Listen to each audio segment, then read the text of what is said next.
सुनो नैनीताल शहर में हो। ছোট্ট এই জীবনে বালিশের নিচে যদি সমস্ত টাকা লুকিয়ে রাখেন তাহলে জীবনটাকে উপভোগ করবেন কি করে বলুন তো দেখি। জীবনকে উপভোগ করতে হলে অবশ্যই আপনার পৃথিবীকে ঘুরে দেখতে হবে অনেক বেশি, আর সেই সাথে আপনার যা যা করতে মন চায় সেগুলো করতে হবে অনেক বেশি। যেমন মাঝে মাঝে প্রায় আমার রেস্টুরেন্টে খাওয়া হয়, এটা অবশ্য আমার বললে ভুল হবে, আমাদের বলতে হবে।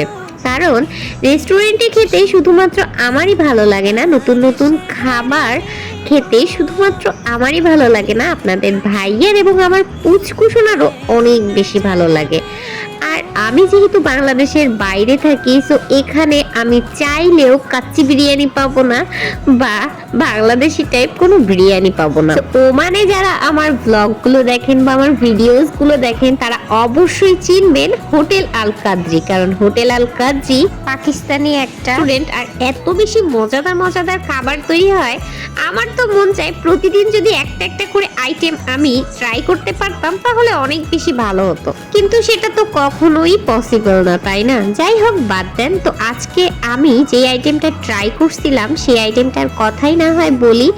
আজকে আমি ট্রাই করছিলাম মাটন মাসালা অ্যান্ড প্লেন বিরিয়ানি, যেটা এত বেশি মজা ছিল ভাই কি বলবো। আর একটা মজার কথা কি জানেন, মাটন মশলাটা আপনাকে কড়াইতে করে দেয়া হবে এবং এতটাই গরম থাকবে যেটা খেতে আপনার এত বেশি মজা লাগবে। তো এরপরে খানা দানা শেষ করে তো আমার পছন্দের জায়গা পাহাড়ে আপনাদের ভাইয়া আজকে আমাকে ঘুরতে নিয়ে গেল। এই মজার মজার কিছু স্মৃতি যদি ক্যামেরা বন্দি করে না রাখি তাহলে কেমন হয় বলুন তো। আর পাহাড় সেটা তো আমার একটা ভালো লাগার জায়গা, ভালোবাসার জায়গা। সত্যি বলতে আমার মন খারাপ থাকলে আমি ছুটে যাই একমাত্র সাগর পাড়ে এবং ছুটে যাই একমাত্র পাহাড়ে। আজকে আপনাদের ভাইয়ের সাথে একটা ডিল হয়েছিল মাত্র, আপনাদের ভাইয়ে যদি আমাকে পাহাড়ের সর্বোচ্চ উঁচুয় নিয়ে যেতে পারে তাহলে আপনাদের ভাইয়ের জন্য আমার তরফ থেকে একটা গিফট থাকবে। আর ঠিক দেখেন, সত্যি সত্যি সে আমাকে পাহাড়ের সর্বোচ্চ উঁচুতে নিয়ে গেছে। আর যেহেতু পাহাড়ের সর্বোচ্চ উঁচুতেই আসলাম তো ভাবলাম যে নবীর কবরটা জিয়ারত করে যাই। তো যেই ভাবা সেই কাজ, চলে আসলাম আইয়ুব নবীর কবর দেখতে, জিয়ারত করতে।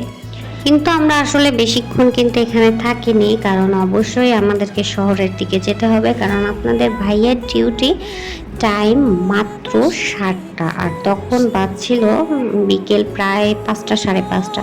তো আমাদের তো শহরের দিকে যেতেও সময় লাগবে। পুরো পাহাড়ের সর্বোচ্চ উঁচুতে এসেছি। আসলে ফিলিংসটা যে এত সুন্দর ছিল।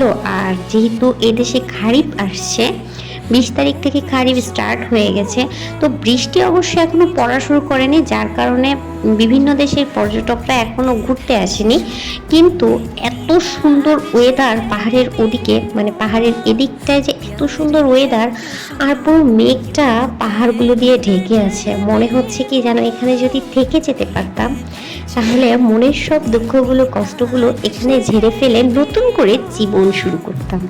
কেমন অদ্ভুত অদ্ভুত মুহূর্ত, তাই না? আর আমি তো পাহাড়ের উপর থেকে মেঘগুলো এত সুন্দর করে দেখছিলাম, আপনাদের ভাইয়াকে বলছিলাম আমার গাড়ি এখানে থামানো লাগবেই, আমি এই পাহাড়ের মাঝে মেঘের দৃশ্য দেখবই।